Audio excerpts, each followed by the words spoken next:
चाहिँ बाहिर त्यस्तो रमाइलो लाग्छ मेबी जब सबै बच्चालाई त्यस्तै होला अनि त्यसपछि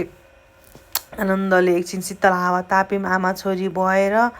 अनि मैले भित्र लगेँ किनभने बाहिर पानी परेको थियो मजाले अनि यसो अलिअलि एक दुईवटा लुगाभित्रै मैले टाँगे पनि छु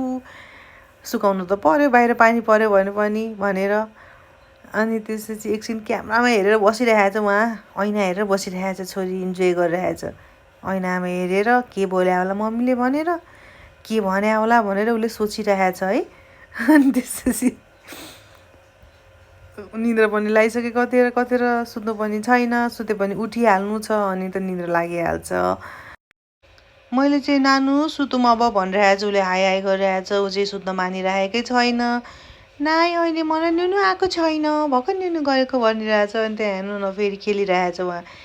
के अरे सार्पनरको त्यो ऊ सार्प गरेर त्यहाँ राखेर चाहिँ सानो छोरीले सरी ठुलो छोरीले उसले चाहिँ त्यही खेलिरहेछ कहाँबाट देख्यो के गर्छ छोरी भने यसो हेर्छु त पुरै गिजालिरहेछ मुखमा हाल्न पाए भने कति राम्रो हुन्थ्यो भनेर सोचिरहेछ मनमा चाहिँ तर मैले देखेपछि त मैले मुखमा हाल्नु दिइनँ अनि रिसाउँदै मलाई कसरी हेरिरहेको छ हेर्नु नि त्यहाँ मैले मुखमा हाल्न दिएन भनेर अनि एकछिन किचनमा जानु पर्यो भनेर जान आँटेको त दौडेर मामा मलाई पनि लग्छ भनेर म दौडेर आइसक्यो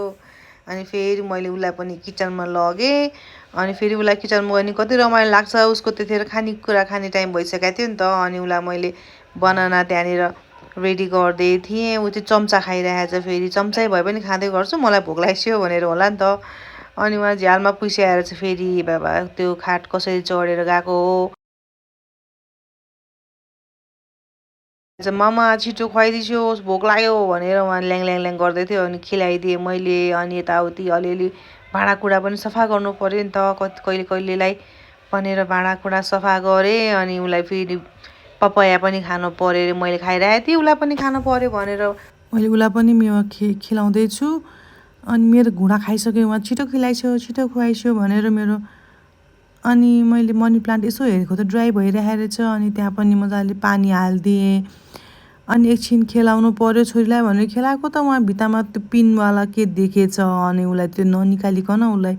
सुखै भएन अनि निकाल्नतिर लागिरहेको थियो एकैछिनमा फेरि पापा र छोरी पनि अफिसबाट स्कुलबाट आइस्यो किनभने अचेल उसको जिम्नास्टिक छ नि त अनि सँगै आइसिन्छ अनि चक्लेट ल्याइदिइसकेर चाहिँ पकेटमा राखेको उहाँ छोरीले हेर्नु न उहाँ देखेर के रहेछ भनेर झिकेर खाइसक्यो यसलाई चक्लेट पनि चिनेको अनि एकछिन पापा छोरी खेल्न लाग्नु भएको छ अनि एकछिन घुम्न जानु पऱ्यो अरे भनेर उहाँ ठुलो छोरी झगडा गर्न लागेर घुम्न लगेको अनि त्यहाँ बाटोमा चाहिँ कुखुराहरू रहेछ अनि छोरी चाहिँ अनि आऊ आऊ आऊ भन्छ कतिखेर चाहिँ बोलाइरहेछ उसलाई पनि कुखुराहरू अब यस्तो देखेपछि त बच्चाहरूले अब